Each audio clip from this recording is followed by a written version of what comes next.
धनतेरस हर साल दीपावली से पहले मनाया जाता है। यह पर्व हर साल कृष्ण पक्ष की त्रयोदशी तिथि होता है।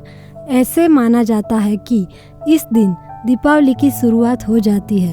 शास्त्र के अनुसार इस दिन सभी घरों में देवी लक्ष्मी के साथ धन के देवता कुबेर, यम देवता और भगवान धन्वंतरी की पूजा और आराधना की जाती है। इसी दिन धन्वंतरी भगवान हाथों में कलश लेकर पृथ्वी लोक पर प्रकट हुए थे। इसीलिए इस दिन लोग बर्तन की खरीदी अवश्य करते हैं। पौराणिक कथा के अनुसार जब भगवान विष्णु मृत्यु लोक में विचरण करने के लिए आ रहे थे, तभी माँ लक्ष्मी ने भी उन्हें अपने साथ ले जाने के लिए आग्रह किया। तब भगवान विष्णु ने माता लक्ष्मी जी को कहा कि यदि तुम मैं जो कहूँ वैसा करोगी तब मैं तुम्हें अपने साथ ले जाऊँगा।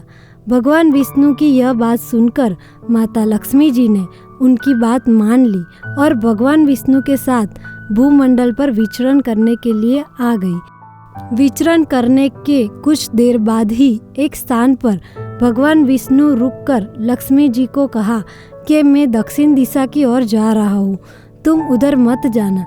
विष्णु जी की यह बात सुनकर लक्ष्मी जी के मन में शंका हुई कि आखिर दक्षिण दिशा में ऐसा क्या रहस्य है। यह सोचकर माँ लक्ष्मी जी से रहा नहीं गया और वह भी श्री विष्णु के पीछे पीछे चल पड़ी।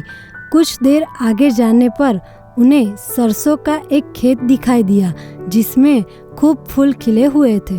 सरसों के फूल को देखकर माता मंत्रमुग्ध हो गई और वह फूल तोड़कर अपना श्रृंगार करने लगी। फिर आगे बढ़ने पर उन्हें एक गन्ने का खेत दिखाई दिया। तब माँ लक्ष्मी उस खेत से गन्ने को तोड़कर उसका रस चूसना शुरू कर दिया। उसी वक्त भगवान विष्णु वहां आ गए और यह देखकर लक्ष्मी जी से बेहद नाराज हो गए। उन्हें श्राप दे दिया।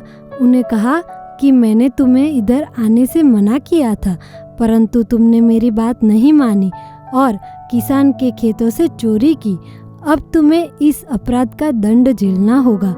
अब से तुम्हें उस किसान के घर रहकर 12 वर्ष तक सेवा करना होगा।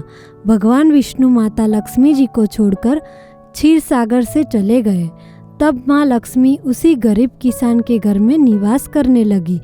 एक दिन माँ लक्ष्मी ने उस किसान की पत्नी से कहा, तुम स्नान करने के बाद मेरी बनाई गई देवी लक्ष्मी की पूजा कर लो, फिर खाना बनाना। ऐसा करने से तुम्हें जो मांगोगी वह अवश्य मिलेगा। किसान की पत्नी माता का यह वचन सुनकर वैसा ही करने लगी। पूजा के प्रभाव और माता की कृपा से किसान का घर धन, रत्न और सुवर्ण से भर गया। इसी तरह से किसान के 12 वर्ष बड़े आनंद से कट गए। 12 वर्ष के बाद जब विष्णु जी लक्ष्मी जी को लेने आए तो किसान ने उन्हें भेजने से मना कर दिया। तब भगवान विष्णु ने किसान से कहा कि इन्हें घर से कौन जाने देना चाहता है। यह तो बहुत ही चंचल है, यह कहीं ज़्यादा दिनों तक नहीं ठहरती है। इन्हें बड़े से बड़े लोग भी रोक कर रखना चाहते हैं, पर इन्हें कोई रोक नहीं सकता है। इनको मैंने श्राप दिया था, इसीलिए यह तुम्हारे घर पर 12 वर्ष तक रुक रही थी और तुम्हारी सभी मनोकामना पूर्ण कर रही थी। यह सारी बात सुनकर भी किसान अपने बातों पर अड़ा रहा था। लक्ष्मी जी ने किसान से कहा कि तुम मुझे रोकना चाहते हो तो मैं जो तुम्हें कहूँगी वैसा करोगे।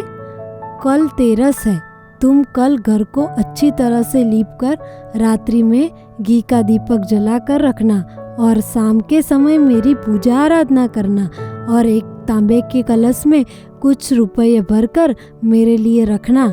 मैं उस कलश में निवास करूंगी। लक्ष्मी माता कहती है, किंतु पूजा के समय तुम मुझे देख नहीं पाओगे।